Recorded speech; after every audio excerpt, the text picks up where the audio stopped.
各位现场的贵宾，还有正在收看直播的观众，大 Distinguished guests, ladies and gentlemen, our friends on site and online, welcome to TCCF. I am your Master of Ceremony, Gino Wang. During today's discussion, we will take questions through Slido. You can scan the QR code on the screen to access our Slido page. If you have any questions during the session, you are welcome to raise these questions on Slido, and our moderator will relay some of the questions to our panelists. We provide simultaneous interpretation on site, Channel 1 for Chinese and Channel 2 for English. Gino Wang, and I'll be your MC today. A friendly reminder that we do have interpretation devices available at the front desk. And please switch your receiver to channel 2 for English and channel 1 for Mandarin. And at the end of today's forum, of today's panel discussions, please do return your devices to get your IDs back. 那接下来，今天的这场下午的论坛，它的名称叫做“从 IP 到” Our session today is New Waves of Investment in Taiwanese Films. Investment in Taiwanese films. 我们的主持人将 The moderator for the session is Deputy CEO of TAICA, Mr. Lu Junwei. I will now give the floor to our moderator and also our panelists.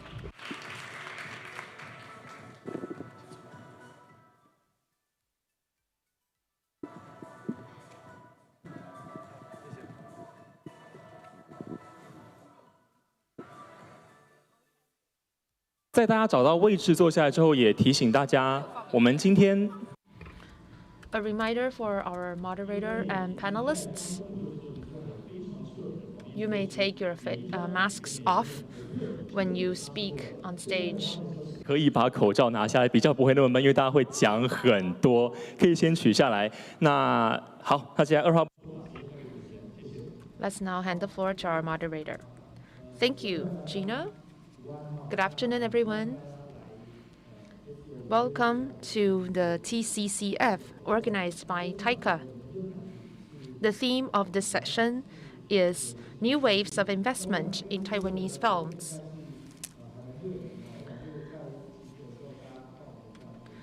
We have received a lot of registrations for this session, so this shows how people in this industry really care about these new trends in Taiwanese film investment. We are very happy to have some representatives on the investor side to join us today. First of all, I would like to welcome Dennis Wu, the chairman of Bole Film.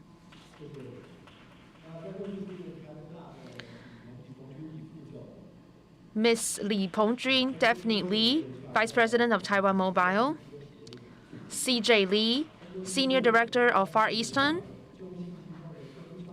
Senior Vice President of CTBC Venture Capital, Hemingway Zhu. Welcome. This is a very important topic, and we have had some briefings before our panel today. A lot of them have mentioned some very interesting insights during the briefing. We know that the TV and film industry here in Taiwan would want to fight for more investment and funding resources. However, a lot of the production teams run into difficulties when they try to finance their films or productions. Today, we would like to talk to these investors and to see what are some of their insights on the latest trend in investing in Taiwanese films and TVs nowadays, and also what are their considerations in making investment decisions. We believe that the perspectives from investors will be very beneficial for our industry friends here on the production side, so that you will have more advantages in negotiating with investors. We will first start with Daphne Lee from Taiwan Mobile. She has prepared a presentation deck. So, Vice President Lee, please. Hello, everyone, my dear friends. I have prepared some slides to talk about market trend. Okay, so I can see my slides being pulled up here. Let's first of all look at the trend internationally and also in Taiwan. We know that during the past 5 years, there has been a rise of many different OTT platforms. Netflix, of course, is the leader now. If you look at the stock prices, you can see that during the past 5 years, the stock prices of Netflix grew by over 500%, meaning that if you bought a Netflix stock 5 years ago, you have gained 4 to 5 times of earning today. Sorry. So I participated in a very important press conference this morning, so I'm not in my best state right now. So coming back to this, Netflix continues to grow. And I know that a lot of people have been talking about Squid Game, about other content that are smash hits on Netflix, creating a new record in revenue for Netflix in the third quarter of this year. And Disney Plus, of course, Disney Plus is a media guru across the world. And Disney Plus is officially made available in Taiwan starting from today. Disney Plus only started in the United States 2 years ago, exactly on the same day 2 years ago. And during the first year, it garnered 73.7 million of users. Netflix took 7 years to reach the same number. In March 2021, Disney Plus achieved more than 100 million users across the world. Netflix now has about 200 million users around the world. Because of the success of Netflix, a lot of traditional media are also making their ways into online streaming OTT platforms. And the competition has become very fierce in the United States. But from a consumer's point of view, in the United States, about 70% of U.S. households now subscribe to at least one OTT service. In Taiwan, sorry, let me take a look at my slide again. So in the United States, 70% of U.S. households subscribe to at least one OTT service, and each household owns on average 3.77 subscriptions to OTT service. In Taiwan, for broadband users, the penetration of broadband is very deep in Taiwan, but for Taiwanese households, the average number of paid subscription to OTT is only about 1.7. So we believe that compared to the U.S. statistics, there is still big room for growth here in Taiwan. If you look at the global OTT market, there are 3 largest companies that are dominating the market. The first one is Netflix. It's the first OTT platform or global platform. Netflix is now available in 190 countries with more than 200 million users. Disney Plus, which started 2 years ago. Disney Plus, as of the second quarter of this year, has accumulated 116 million users. HBO Max, I think you're more familiar with HBO Go, but HBO Go will probably consolidate its Warner Brothers resources and launch HBO Max. And it is expected that in the second half of next year, HBO Max will be available in Taiwan or in other Asian countries. I think the success of OTT is actually a good news because this means that these OTTs are fighting for quality content and they are investing in original content as well. In the United States, you can also see bigger and bigger production budgets for features. You can see a variety of different contents that can receive funding and resources. So looking at this trend globally, let's now come back to Taiwan and think about what this means for Taiwan. In the past, when we produced Taiwanese films, in our financing plan, we probably need to calculate or estimate the Taiwanese box office, and this Taiwanese box office will be 90% of your income. But now with OTT procurement, and by OTT, I mean both local and international OTTs that provide you with international sales and distribution opportunities, then your income, the sources of your income will be diversified. There will be more sources of recuperation. In terms of production budgets, in Hollywood, you can see, for example, Dune had a budget of 165 million US dollars, which is about 4.7 billion NTD. Its box office income is 117 million US dollars. So you could see that recuperating the investment has been difficult for features, even for Hollywood features. But what about Squid Game? Let's look at its leverage. The cost or the budget is 470 million NT dollars.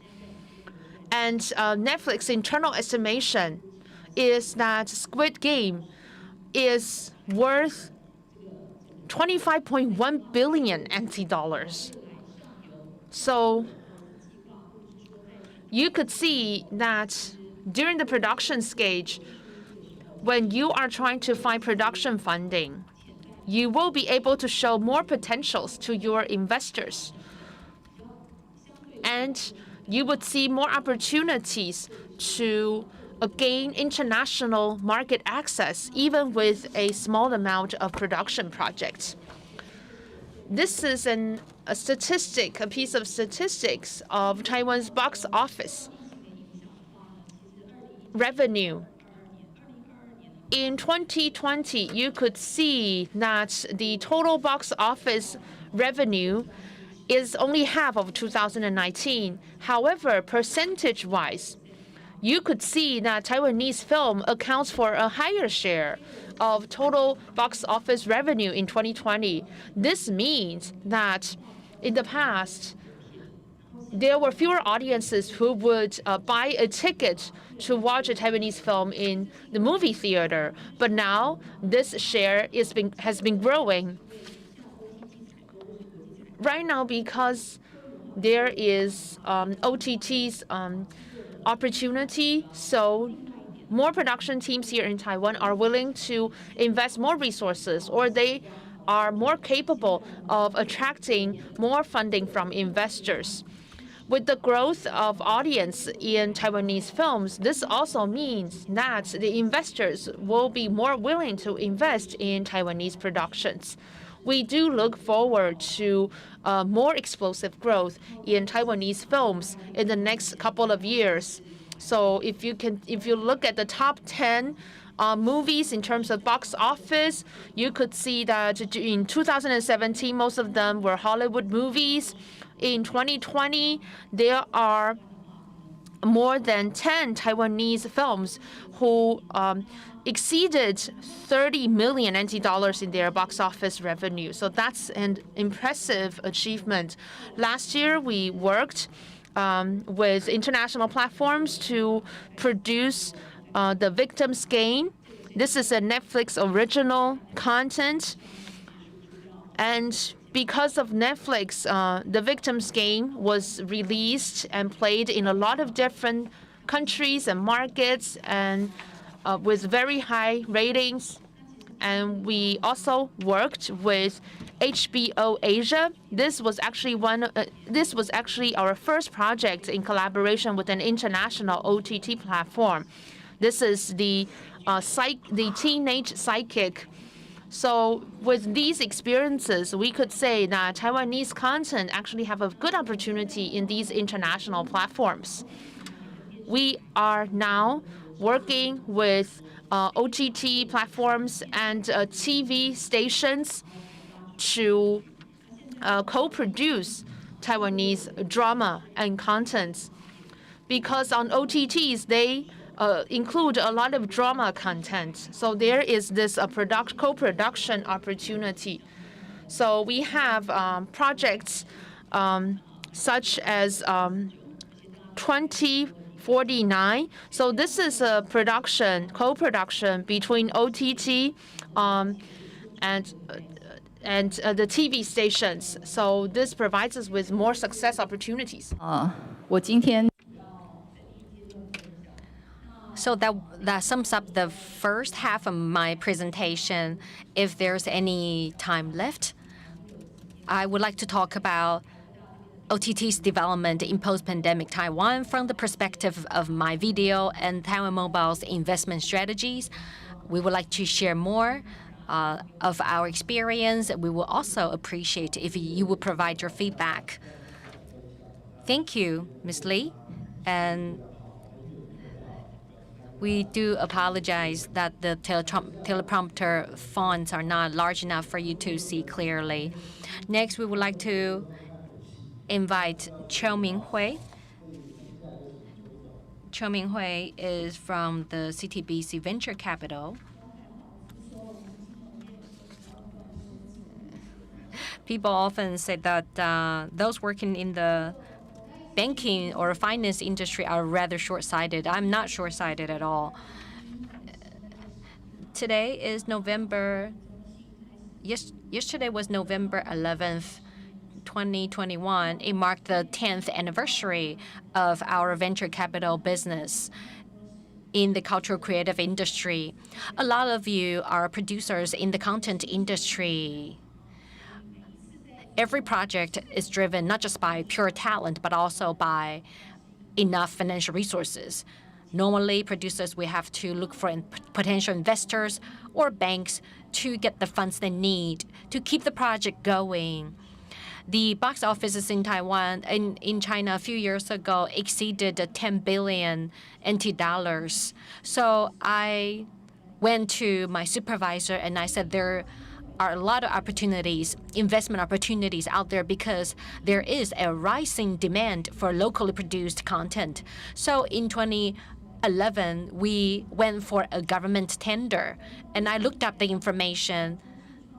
Over the past 10 years, we have a capital of 3.7 billion. Back at the time, we had a capital for investment of 4 billion, and it was later reduced to 3.7 billion. That was made available to the CTBC Venture Capital.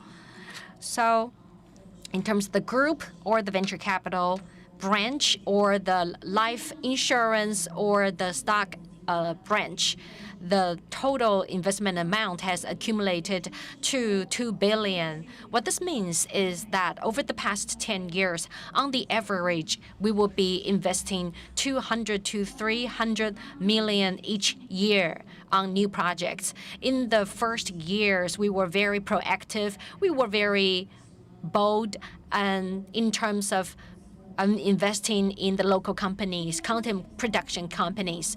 In the first 3 to 5 years, each year we were investing 400 to 500 million NT dollars in the local production companies. So since we're a forever green fund, we are able to keep investing and keep reaping the benefits. Like I said, it has been 10 years since we first started out. We have a few advantages. We are the first of the financial companies that was bold enough to invest in movies. The first locally produced film we invested in would be The Killer That Never Kills. And also because we have a large clientele, credit card clientele. So we were being really very groundbreaking, and we were combining our venture capital investment in films with credit card promotional programs. For example, when the movie Black and White Step Back step back to glory, we were using our credit card distribution channel to help the film company to advertise the game, the movie. So after the Peely puppetry was launched, we were able to come up with credit cards bearing the images of the puppetry to further advertise our own investment. So I would say over the years, the audiovisual content, TV and movie content account for 80% of our outbound investment. And our goal is to work with platform companies or companies that are just starting out, very creative, innovative companies in their infancy. We are a financial institution. We will have to look into return on investment. The other point is that perhaps we can help smaller companies thrive. There are a lot of small and medium companies in Taiwan. So we hope that we will be able to help creative content companies go OTC or become publicly listed and to tap into the international market. So we are looking for high caliber, leading companies and platforms in different fields to invest in. So we invested in Be In Live. That would be the Mayday's company, and Huayi is also one that we invested in. So the initial success has sustained our confidence in continuing our investment efforts. We have been very honored to be part of a lot of popular films. For example, Miss Ye, the director of A Son, she, during her awards acceptance speech, thanked the CTBC Venture Capital for funding the Taiwanese family drama A Son that won top prizes at the Golden Horse Film Awards. And then My Miss Valentine is yet another film that we invested in. Director Chen, during his speech on stage, also thanked us for our support. We also, in 2016, we also invested in Ann Lee's film. We were not so concerned with whether we'll be able to make money. We were working with Via Show Film Company and Taika. We were working on the first 3D 4K 120 frames film, Billy Lynn's Long Halftime Walk. This film was going to be produced in China. However, with our investment, venture capital injection, we were able to keep the production in Taiwan.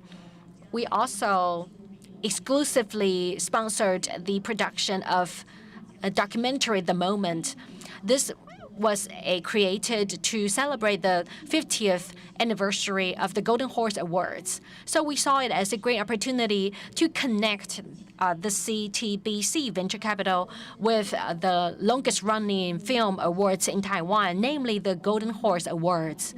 We were working with an emerging director, and this is Step Back to Glory. We were approached by an up-and-coming director, and we decided to invest in this film.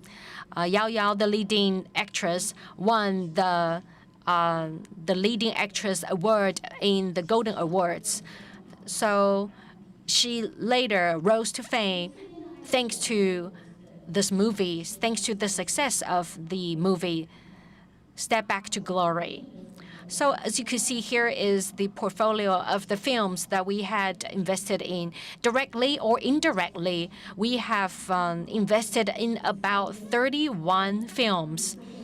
In fact, Taika asked how many films that CTBC Venture Capital invested in. So I did an inventory of the films that we invested in. So we came up with the number 31. Of course, we also invested in TV series and live shows, stage plays, musical performances, just to name a few. So in terms of film and TV content investment, I believe that we are ahead of the curve. We're using the resources of our mother company, the the financial holding, CTBC Financial Holding, we were able to leverage our resources to help the local companies thrive and develop. I think we are looking at a variety of genres that are thriving and developing. Although many companies are hit during the pandemic, we are prompted to look into immersive experience, and the possibility of that replacing theater experiences or concert experiences. What will the next step be? And many people are looking into and experimenting with virtual conferences. And you would see that at today's conference, although we have a limited number of people sitting in the audience, but there are hundreds of times more audience join us online. So a lot of content creators, producers are considering the different ways of delivering their work to the world. However, it boils down to having a good story, being able to tell a captivating story. I think that's what the investors are looking for. At the end of the day, they're looking at the long-term viability and development of the project. Thank you. Thank you for sharing your experience with us. Ms. Cho, you talked about your CTBC Venture Capital, not just investing in film and TV, but also in exhibitions and the stage plays, to name a few. Next, we would like to invite Mr. Wu to say a few words.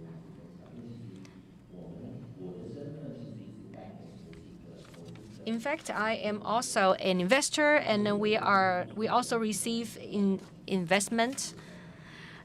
The Zhonghuan Group that the Bow Film belongs to also is an investor. And we just established the Bow Film. So we are helping production teams look for investors. What we do is that we would work with the local production teams to fill the gap in the budget, so that the production projects would then get a green light. So coming from the perspective of Bow Film, we must realize that there are a lot of streams of funds, if you will. One does not have to just look at the box office performance. You also have to look at the future IP adaptations, lots of future development. So from the perspective of a film company, I would look into the different possibilities of IP. Could the IP be applied to TV and film at the same time? Can it be carried over to create ripple effects in games, in other immersive experiences? So when you approach investors to pitch your idea, you are showing them different opportunities. You're not asking them to to gamble or to invest blindly. Ms. Lee said that in the past, 90% of the return on investment comes from the box office revenues, but this has posed tremendous risks to the investors. Sometimes in the initial investment stage, investors are only given the screenplay, and they will need to determine whether this film has potential down the road. And people would make cross-references and compare this potential project with other similar films that had done well or had done poorly in the past. So when planning a production project, we need to be more diversified. OTT platforms are there, and the theaters are here to stay. Yes, theaters are still here. So for the theater industry, we believe that it will be more differentiated and be specialized. So when you want to create a film, you want to think ahead of time whether it's going to be shown in real theaters or is it going to straight to OTTs or both. So when you know where your market is, you will sound more convincing and persuasive when you talk to investors because they know you know what you're doing, that you know where you can generate profits from. So I think for most investors, in Taiwan, we have investors who are backed by a financial institution such as Ms. Zhou. But other than that, we also have some other. Most of the investments come from within the cultural circle. Taika is, now holding this TCCF, and yesterday, Deputy CEO Lu helped us to organize a meeting between potential investors and, content producers. And I was on the side of content producer during that meeting. And those people who represent the investors, they look very different. Just by looking at the attires, you know that they are from a completely different industry. And you could see that these investors outside of the TV and film industry, they don't have any benchmark or reference point. They are worried about their return on investment when they invest in TV and films. So as a producer, if you want to find more funding, you have to look at these funding outside of the TV and film industry. But at the same time, you also need to understand how to persuade these people who are not within our circle. If they are from a financial institution, you need to be able to convince them from a financial perspective. And also, you need to be able to communicate with the creative artists, such as directors on your team, the concerns of these investors. So I think in the future, on the production side, of course, you need great artists, creative artists to come up with good ideas and develop a project. And as a producer, you need to understand how to allow these creative artists to do their job, but at the same time, be able to communicate their vision to the investors in a way that the investors can believe in the project. So we need to understand about these financial investors. Who are they? What kind of questions do they ask? And how do we give them satisfying answers? You also need to be very keen to market trends as a producer. For example, we know that, distribution channels are now changing for TVs and films. And how will this change affect our strategies? For us, we believe that movie theaters are here to stay because this is a space where you can create shared experiences. So for movies like Dune or 007, you have to watch these films with a group of people. You cannot just watch it alone. But there are some other genre dramas. These dramas are probably best seen alone instead of with a group of people in a big movie theater. So, for example, Roma. Roma was nominated in the Oscars. However, it was never released in theaters. It was only released on Netflix. So I think in the future, the distribution channel will become differentiated instead of being revolutionized. Bola film, our advantage is that we have on our board 4 largest movie theater chains here in Taiwan. So we know what type of movies are the most popular here in Taiwan and have the best chance to succeed. So it's easy for us to find sources of funding.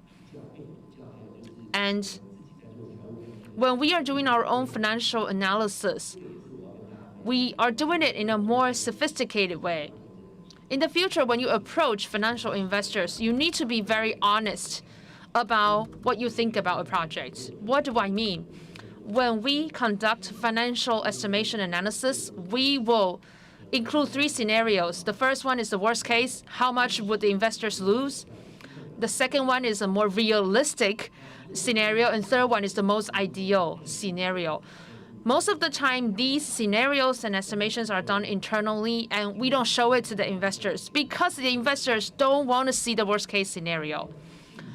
But in recent years, the tide is changing. Financial investors nowadays appreciate the three scenarios. They will appreciate that you are telling them the risks instead of just, trying to coax them into believing that everything is good here, you are going to make money no matter what. So this type of three scenario comparison actually assures your financial investor that you are a very candid and honest producer, and of course, you are confident about your work, and this project, of course, has a lot of advantages, but at the same time, you are being very realistic.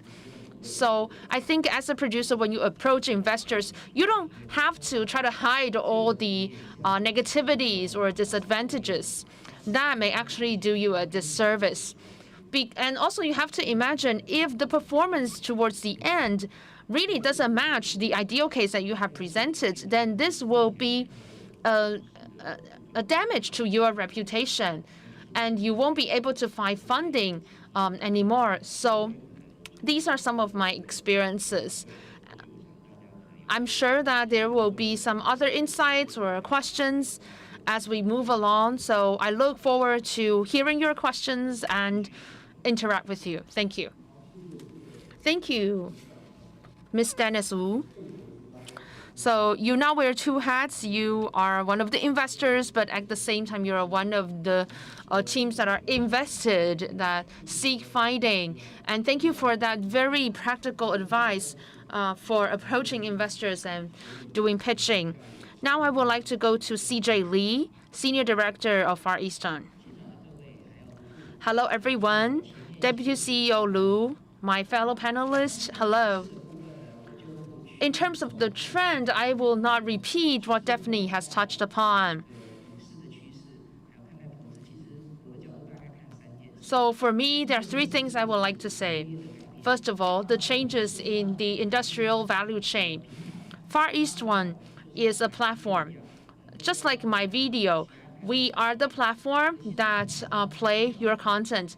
But platforms nowadays need to move forward, move along this value chain, because first of all, we want to provide better content to our users.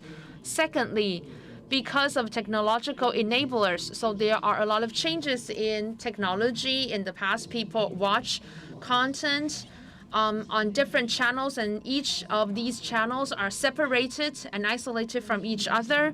But now, because of technology, content can be played and streamed across different channels and devices. This means that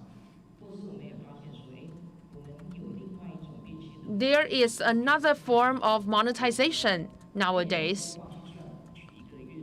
So it's no longer that we receive a monthly rental fee for playing a certain content. There are some other monetization models. So we want to become part of the ecosystem. We want to become part of the investors. So as an investor, the second thing I would like to say here is that, first of all, in terms of investment trend, what do we want to invest in? The first one is single projects. What do I mean? For example, a movie, a piece of drama, a piece of game, or a piece of internet manga. This is a single project investment. There's another type of investment called strategic investment. Far East One, we have a telecommunication operator alliance. So we talk to international operators a lot, and we realize that they think differently. They are not thinking about not only investing in content, they are also thinking about through the investment, you want to enhance your standing and status in the market. This intermediation is a trend in the value chain nowadays. So we probably won't see deliverables, aggregators, distributors, device in the future. Because of this intermediation in the value chain, all those different 5 or 6 layers in between content and the consumers will be consolidated into probably 3 or 4. So we realize that there is a need for strategic investment. Let me give you an example.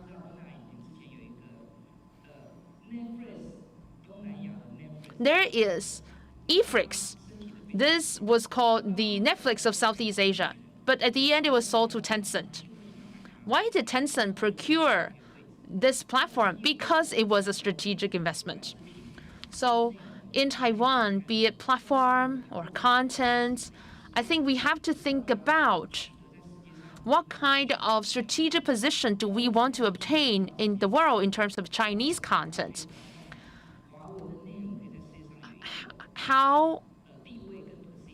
What kind of position do we want Chinese content to have in the world? So that should be one of the considerations when we conduct investment decisions. So because of confidentiality, I cannot tell you too much about the details of our strategic investment, but I'm just saying this is also a very important part of our decision. In terms of content,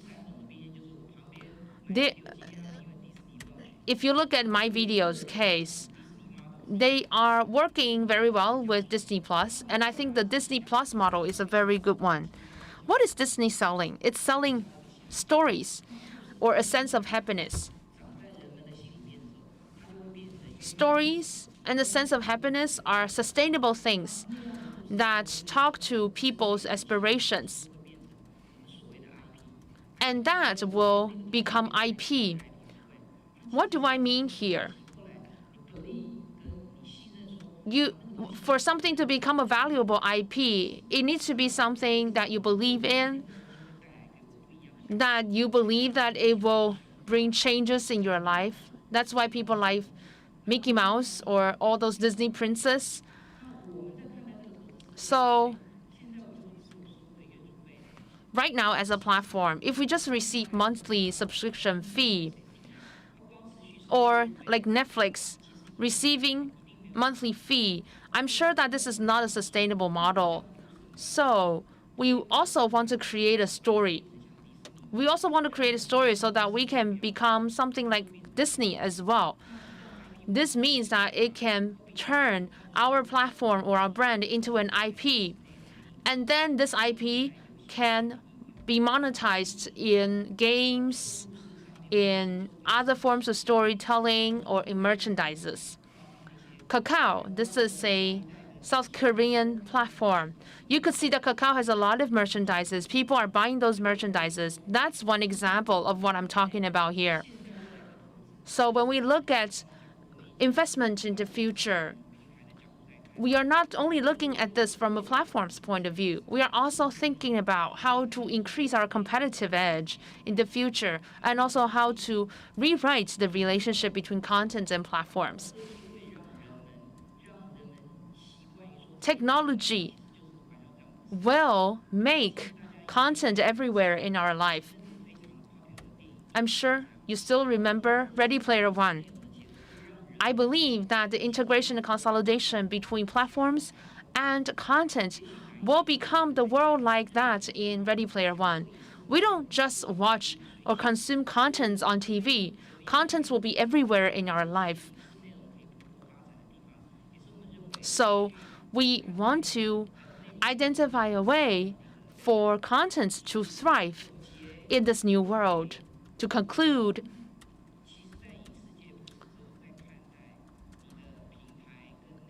I believe we need to think about trends and technology instead of content and platforms alone. Thank you. If you have any questions,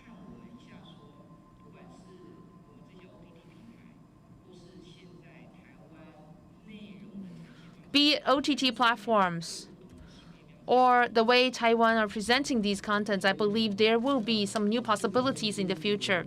Thank you, CJ Lee. I am sure that the content industry, of course, has a lot of potentials in the future. So we could see that if we can integrate content, platforms, and technology, you can create such a big leverage for return and profits.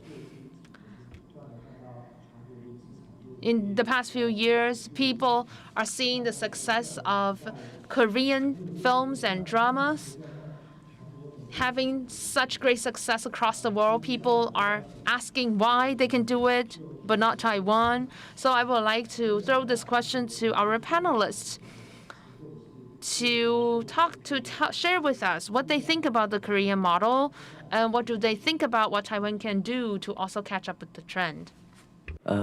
其实每次谈到韩 Whenever the topic of Korea is brought up, we are all too familiar with this conversation.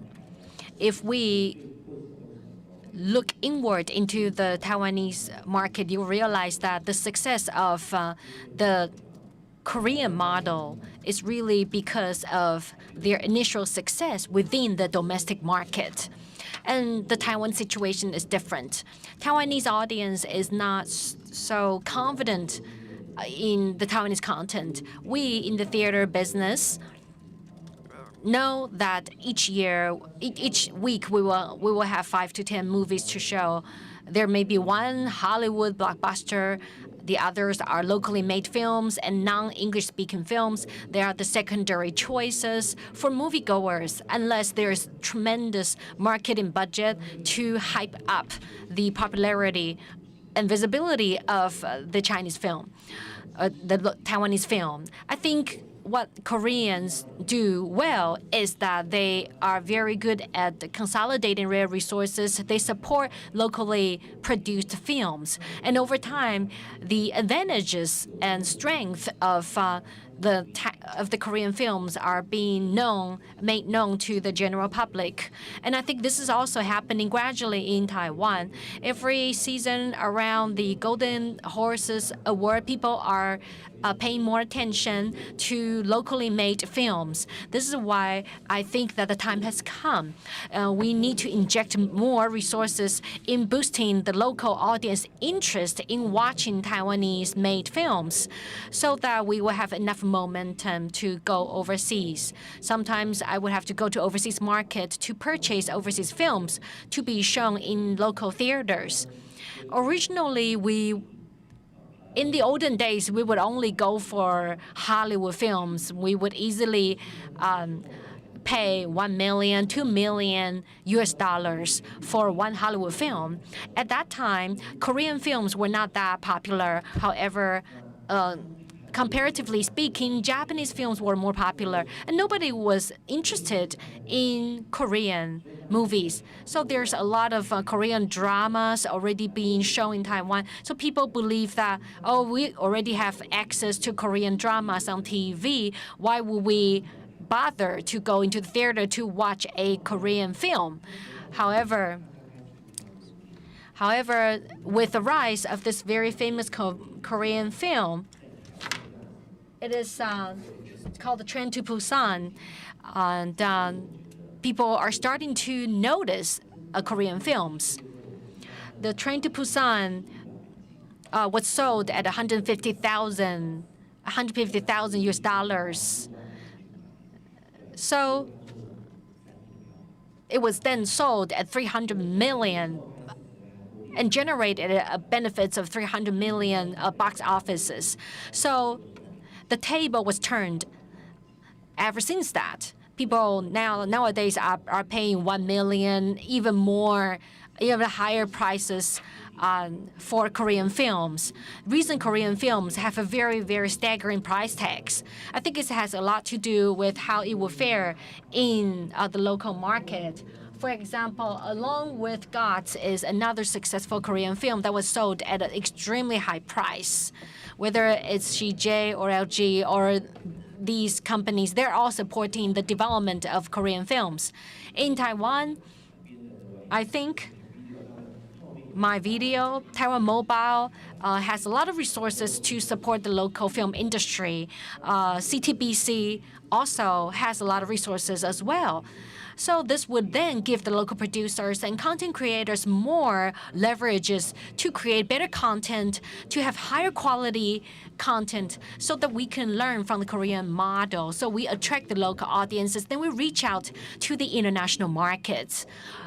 Nowadays, for Taiwanese films, we lack that momentum when we tap into the international market. I think it's because sometimes we're just focusing on making films that would only be liked or preferred by the local audience. So we need to expand our horizon. However, in recent years, we have more and more films that would align themselves with the international standards. For example, for Bo film, we would be investing no more than 60 million NT in a film. But 60 million NT is not a big budget for any good film. But we look at films that do not use a lot of or do not employ a lot of special effects. We look for investment targets that are really about universal human nature, things that we all have in common. If you look at the Korean films, for example, the Squid Game, people love the Squid Game. It has created an international craze. It is about social issues. It is about the wealth gap between the haves and have-nots. So it really strikes the chords of audiences everywhere. It's a good story, and if it's told well, and if you have good quality control, and your money shots, you take care of your money shots, you have a greater chance of succeeding. A lot of times you hear producers said that, oh, this is a money shot, I have to make it happen. This will attract a lot of audience. However, if you look at the person's story, it's a detective mystery story. However, your money shots are spent on car chases, and then we just don't feel that would be where you should spend your money on. And then another film that we also invested in has a very high return on investment. For example, The Bold, The Corrupt, and The Beautiful. They have good costume design. They have good movie sets that were so beautifully done, so carefully created. So the budget for that film was in fact spent on what would actually meet the audience eyes. People would look at the movie's film set, and they would look at the costumes of the actresses and actors, and they will realize that the money had been well spent on things that really matter. So I believe that in order to go global, you need to put your roots down in the local market. Whenever I go to the international film expo, there's always CJ, Showbox, a lot of the famous exhibitors. They always unite, and they always band together and help one another. There is a tremendous sense of unity among these exhibitors from Korea. They all look out for each other. I think it's important that we're able to band together. We need better regulatory framework. We need resources and budget. So here we are at this specific juncture of time. The time has come. The Chinese market is limited by the topics that are allowed by the government. In fact, the establishment of Bo Film has also attracted Chinese investors. They would look at our proposals. They would be telling us that such films might not get a green light. They might not be allowed to be shown in theaters in China. And the Movie Act has just been enacted in Hong Kong. So the mafia films, the car chases, the hooligan-themed police films in Hong Kong that the Hong Kongese film industry was known for will probably be banned in the future. Although we see the rise of the Chinese films, but at the same time, we should not sell ourselves short. What we need to do is to really know your positioning, know who your target audience will be, know that you could differentiate yourself. Now, say you have a film that will really cater to the female audience, but then you're trying to catch it all. You're trying to catch the female and male audiences. That might not work. From there, you develop an idea, you set a budget, and you go about making your film. And you also think about how many people there are. The Chinese-speaking territory all have a huge audiences. People can't really watch patriotic Chinese films at all time. For example, the Squid Games is a tremendous success exactly because people want new topics, not just ancient Chinese court feuding, that kind of film. People want to move on to new topics, and the government is paying more attention in providing more grants and funds to up-and-coming producers and content creators. In the past, a lot of creators are not very good at taking advices and heeding the advices and following the market trends. But however, we need to strike a balance in order to keep abreast of the latest development of the industry. Maybe I will add a few more points. Of course, you could look at Taiwanese experience from the Korean success model. Like what you had just mentioned, the Koreans are different from the Taiwanese content creators in various regards. They are also very open-minded. They have a wide variety of shows in the domestic markets. They're very open and accepting of foreign shows, a wide range of foreign shows. Taiwan, maybe not so much. However, we can tackle this issue from the following points. Number one, for the content industry to develop, we can no longer focus on the local market. How do we take a Taiwanese story and aim for the Chinese-speaking territories around the world, or even all the audiences around the world? They're interested in Chinese-speaking films. For example, on Friday platform, we have lots of films covering different genres, award-winning films that have won Cannes Film Festival awards and other major world film awards. And we realized that the audience is out there. When you make it available, they will watch it. In the future, to tap into the international market, you have to broaden your horizon. That would be the first point. Number two, you have to have multiple angles, and we can learn from the Koreans in this regard. The storyline, the photography, the cinematography, cast, how the story flows and evolves. They have all aligned these elements with international standards. When An Lee created one of his first films, he was shooting these films in Taiwan. He was basing it on a Taiwanese story. However, he was able to bring together the best talents from Taiwan and China and made it very international. We're not saying that Taiwanese talents are not good enough. We're saying that we need to focus on strength and leverage our strength and combine our strength with other talents. The next point is marketing and advertisement. Taiwan has a lot to catch up on, if you will. If you look at the Netflix Squid Game or the launches of new films on Disney+, their marketing campaigns are just very different from the Taiwanese approach. The Taiwanese approach, sometimes the launch of the films, it's not just appealing, it's only appealing to the local audience.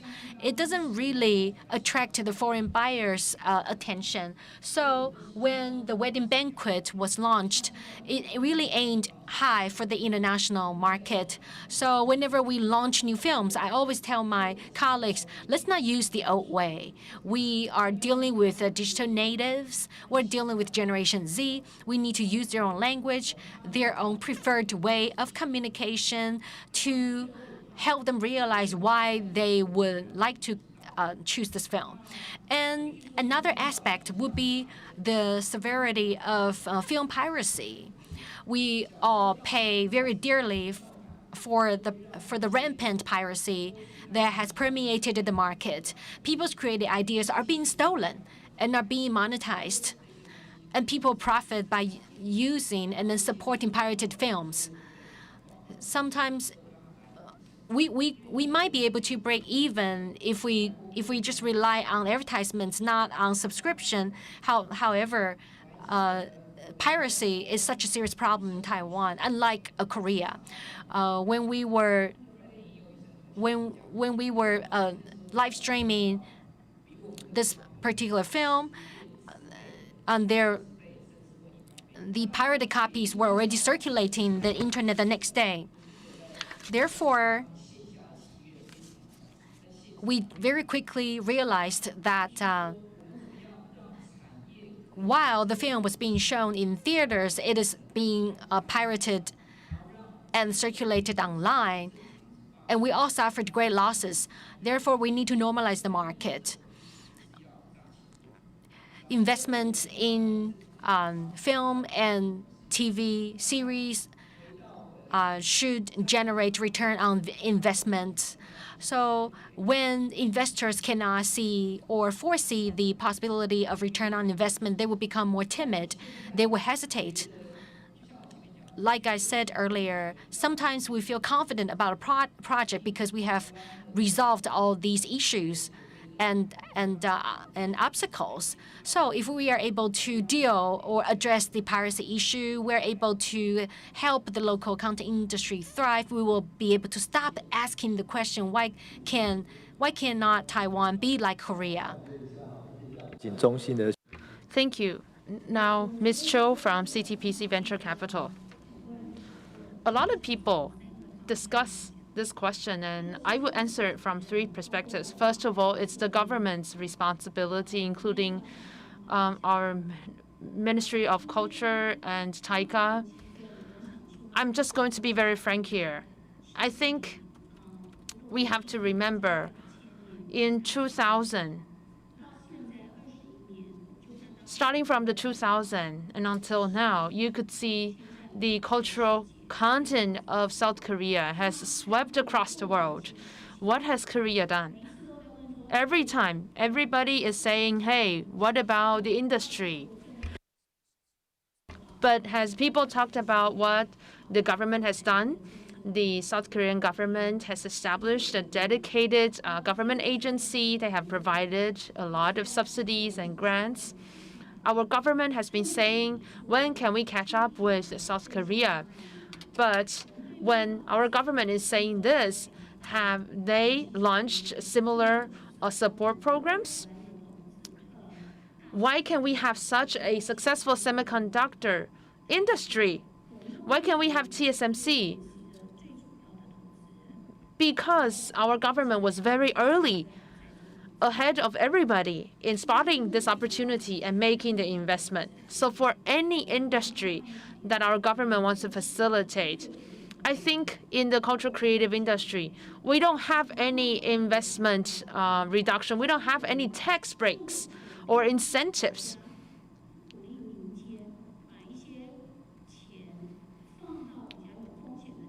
In the past,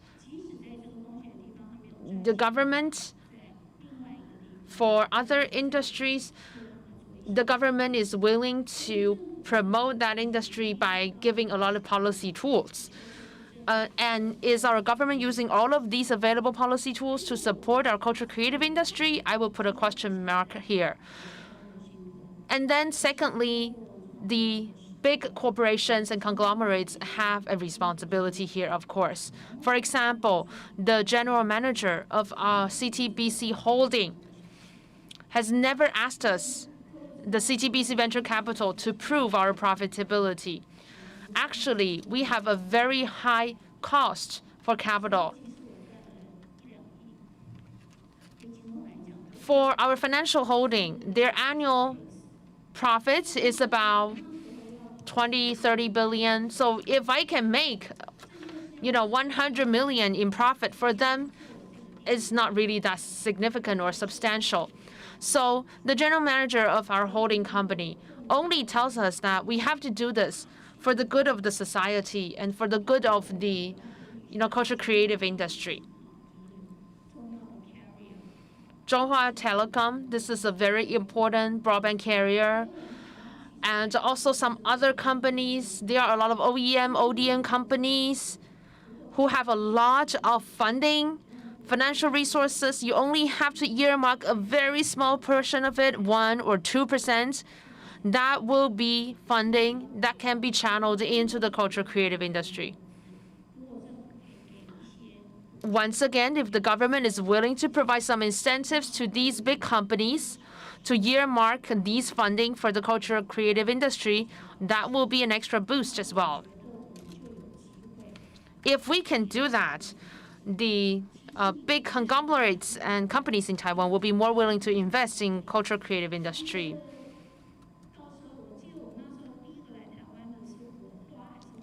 I think one of the first Korean drama that was launched here in Taiwan from Korea was called Firecrackers, and that Korean drama was sold at a very cheap price to be released here in Taiwan. And when it sold its rights to India, the price was also very, very cheap as well. But the government subsidized the production team for doing that. And so, and also guarantees the advertisement income for the Indian TV channel. So that's how they get their content played and released in an overseas country. It seems like right now in Taiwan, we don't have a lot of brands. So every time when we want to talk about placement, it's very difficult. In the past, when HTC was still making cell phones, we would always go to them for product placement for cell phones. We go to ASUS for laptop placement. But now we don't have any of these anymore. But there are some other companies here in Taiwan who produce, live, appliances or products used in the daily life. I'm sure that there are a lot of opportunities for us. And then next, all of us here working in the production side in the culture creative industry, I realized that in the past, we thought a lot about production budgets. We were thinking about profiting from production budgets instead of making money along with investors. We need to have more candid dialogue and conversation so that we can create a model where everybody can profit together. So I think these three actors in the industry, these three players in the industry, if they can each play their role better, I'm sure that we have a huge amount of potential ahead of us. Squid Game is just this Korean version of Hunger Game, right? When a man falls in love. This is originally a Korean story, and it's now remade by a Taiwanese director, and it is able to attract more than 400 million of box office this year in Taiwan. So that's my idea, my 2 cents. Thank you very much, Ms. Hemingway Chu. And she has called out some companies like Zhonghua Telecom. I know that a lot of people are calling out to Taiwan Mobile and Far East One as well. I know that CTPC has been discussing with us to invest in some Taiwan's content. So I would like to thank them very much. Now, Taiwan Mobile. I think Zhonghua Telecom, they have a regulation for investment in content. So I guess this is good news, right? There is another source of funding for investment in contents. So I would tend to agree with Dennis when I think of South Korean success and Squid Game. So I won't repeat that. I will come back to the market trend. In the content industry, I think people have to rethink about our profit model. But Taiwan's industry hasn't caught up with the trend.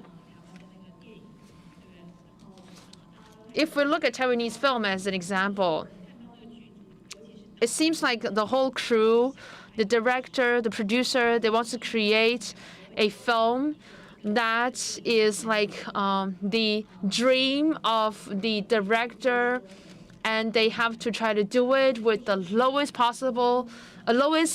cost possible. And for TV drama, a lot of times they also need to control the budgets very rigorously. But now we have so much more opportunities. So I think we all have to engage with platforms at an earlier stage to have more collaborations and conversations. I would also like to echo Ms. Zhou.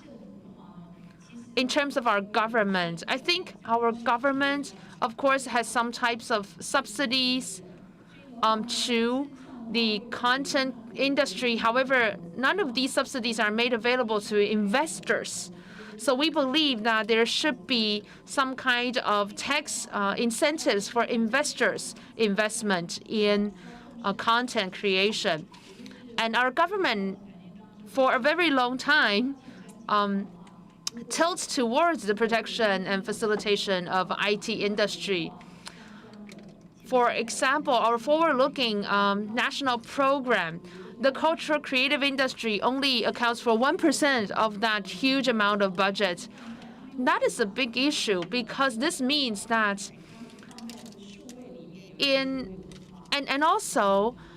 this culture creative industry is included in the digital economy category. So in this overall huge national budget, we don't have a place for the soft industry, for the culture creative industry, and that is one concern. Thank you. So I think everybody has mentioned that the South Korean government has started to promote Korean content starting from 2000. Of course, TAICA was established with the same aim. TAICA was established 2 years ago, and this is an institution that aims at promoting Taiwan's cultural and creative industry. Of course, TAICA referred to the COCA model. Yes, 20 years ago, we missed that chance, but we believe that better late than never, we will definitely catch up with the next wave of growth.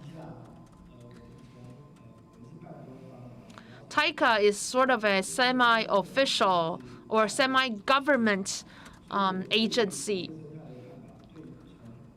From our perspective, there are a few things we would like to do with increasing investment. The first thing we want to do, of course, is we want to promote Taiwanese work in international markets. And in terms of investment, there are two things we're thinking about. First of all, if we compare the TV and film industry with other sectors or industries,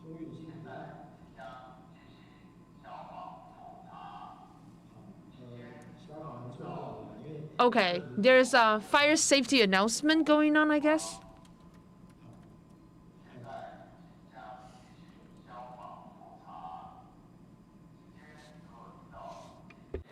好，这个副院长的讲话太令人感动了，所以要赶快普查一下可。能火都快烧起来，所以赶快。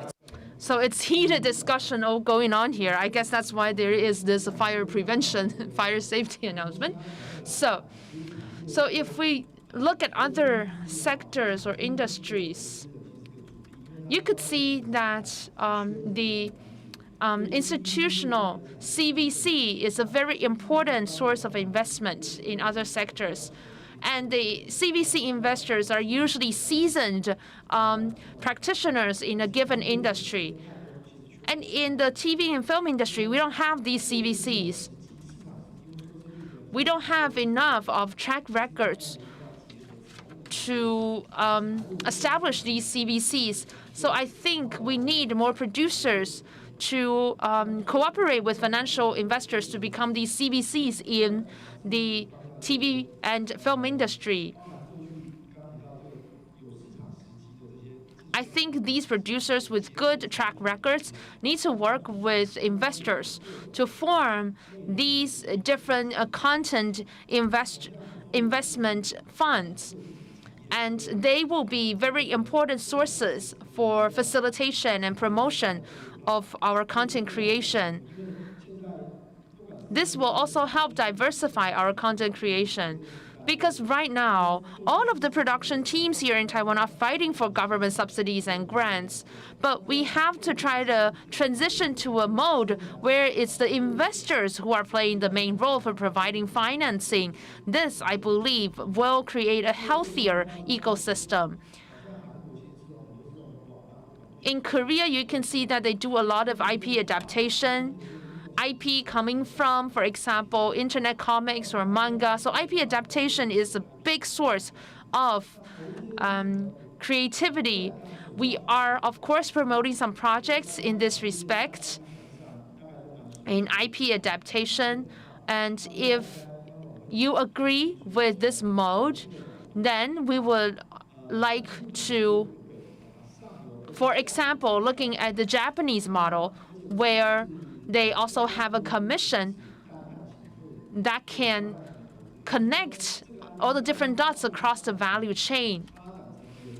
So when you have an IP that's being developed into a game or a TV drama or a film, this is where you can form sort of like a corp of investors who would invest in all these different formats all together. I think this will create a more diversified ecosystem where you don't just focus on the return of one single format, but rather you are looking at the whole project holistically, where you are looking at the profits that you can generate out of all the different formats of adaptations. So I think the content industry is an industry where you need a lot of visibility, you need a lot of volume. So if we can do that, this will bring new growth potentials to our culture creative industry. So from a strategic investment point of view, that's what I think what we need to do. I know that there are some questions coming in, so I would like to raise some of them here.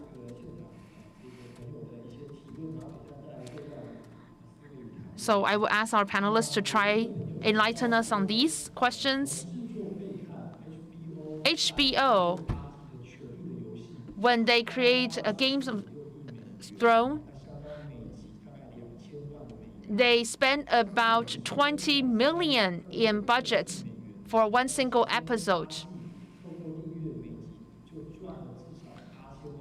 But they can create $80 million of profit out of each episode.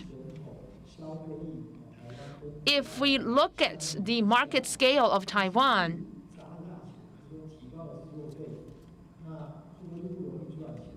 do you think that this kind of profit is impossible here in Taiwan, given the size and scale of our population and markets?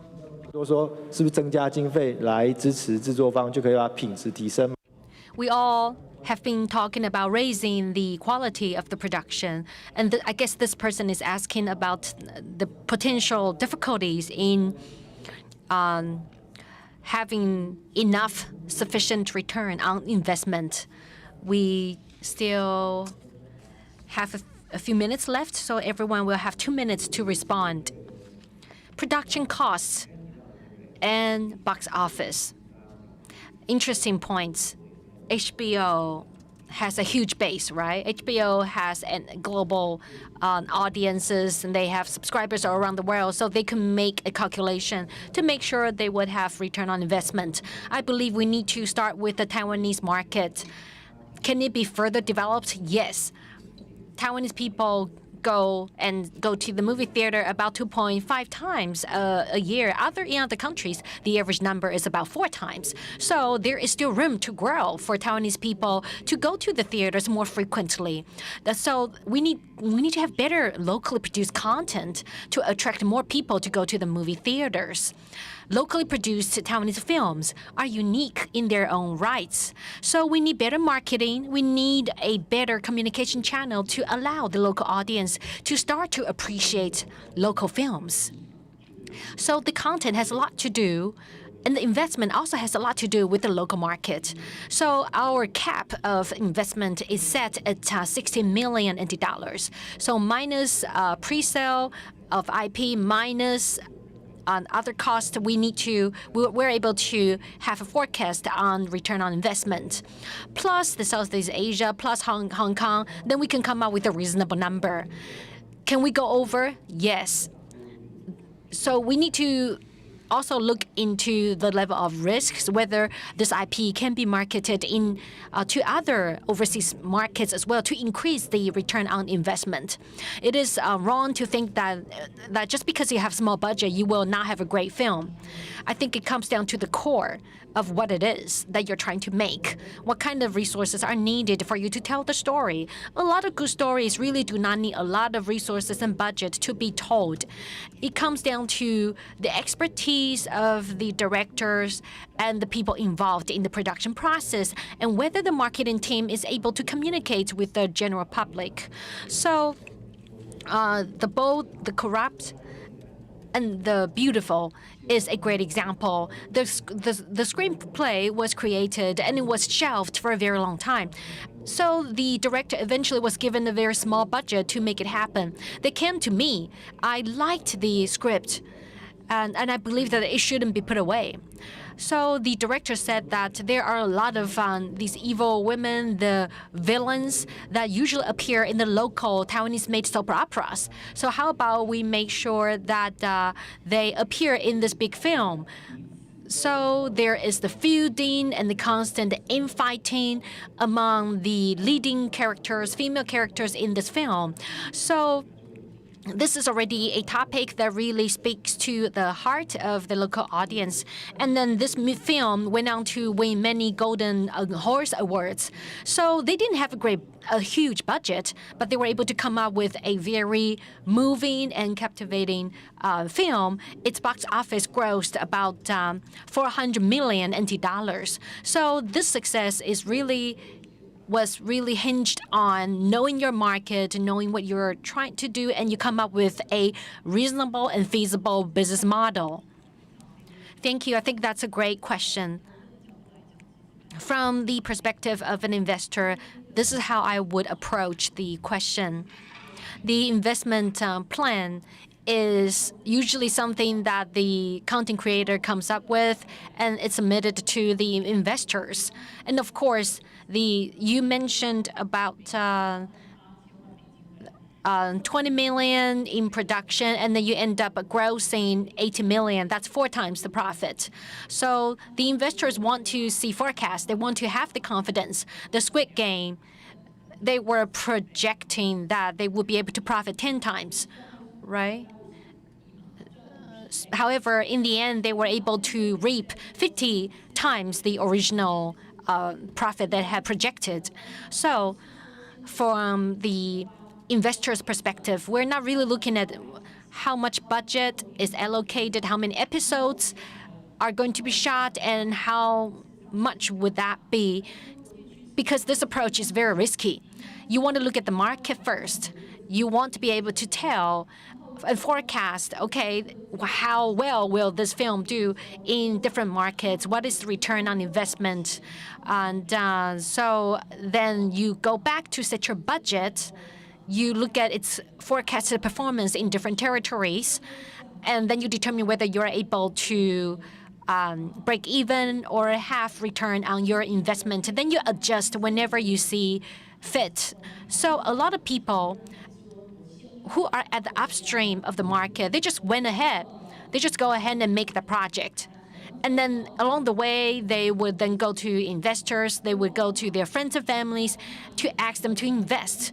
And then when it comes to the marketing stage, then you realize that the market is very limited. The market response is not very favorable.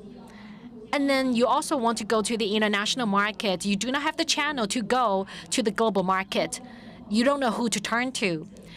And you realize it is too late. So If that happens, you're increasing the risks of the producers as well as the investors. So my suggestion is the follows. You want to know that whether you're product-oriented or content-oriented or market-oriented in order to decide the best balance between production and marketing and budget and investment. Thank you. Next, Mr. Lee. I am responsible for Friday, and then I actually came from a finance management background. So you need to look at the investment management plan. Regardless of how much the budget is, we want to look at whether there is a reasonable reason for having return on investment. So we need to make the following determination. Number one, who am I speaking to? Who is the story really appealing to the target audience? What is the cast going to be like? What is the storyline going to be like? What is the quality of the entire production team? If I'm not even able to convince the target audience that this is the film that's worth watching, how am I going to invest? How am I going to convince the investors? And how am I actually going to be able to have enough funding to go international? So number one, we need to look at the potential market. Is the market big enough to sustain the future, to realize the future cash streams of monetization? Do you remember the Robin Williams film? It was actually a small budget film, and the Robin Williams starred in the Dead Poets Society. Ben Affleck, I remember, also starred in this film.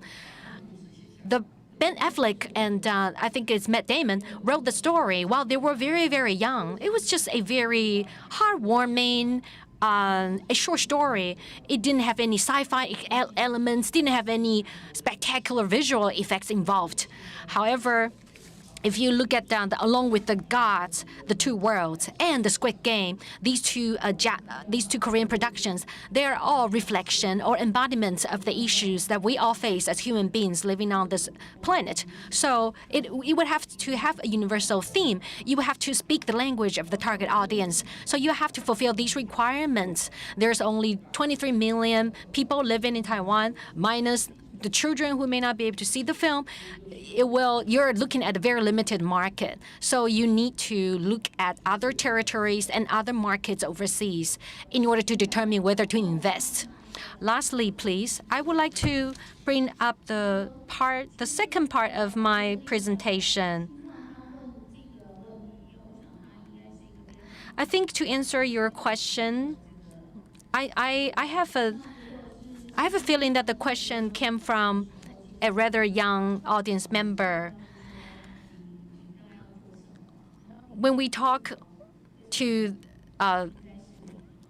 production teams that pitch their proposals to us, we will look at the team's previous projects and the financial performance and past performances.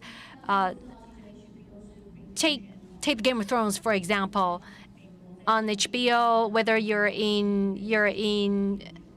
the U.S. or in other territories, you will have to pay $19.9 per month. In Taiwan, you feel like you get to watch HBO for free on the cable TV.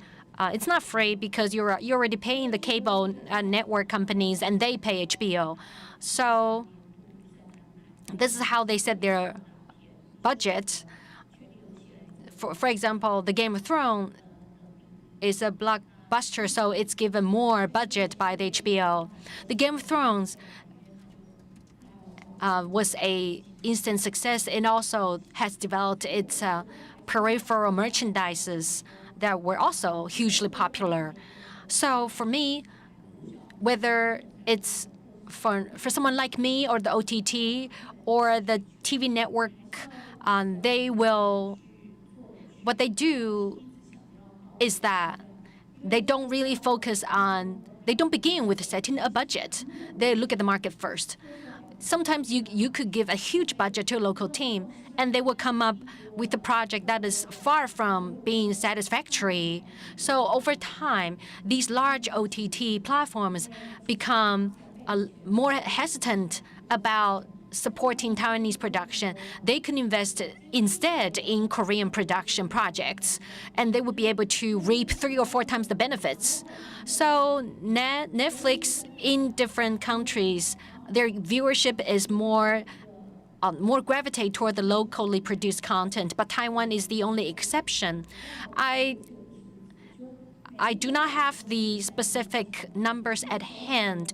Normally, Netflix viewership in each country, usually the locally produced content would account for half of the viewership, but in Taiwan it's about 20% to 30%.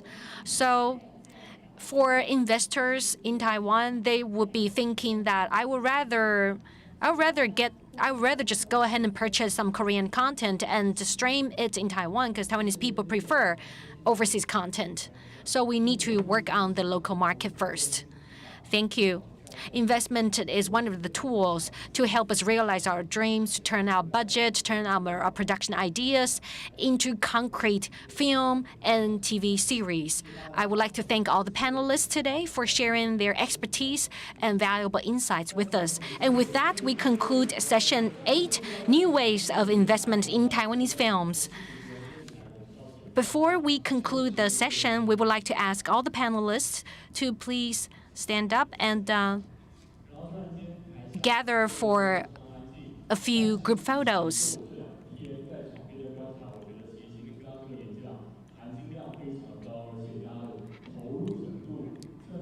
We have heard several excellent presentations in the session. They've all talked about the new waves and trends of investment in Taiwanese films. We thoroughly enjoyed the session, and as the curtains fall on session 8, we will get ready for the last session of today. Session 9 will begin at 3:15. 3:15, we will be talking about emerging formats and business models for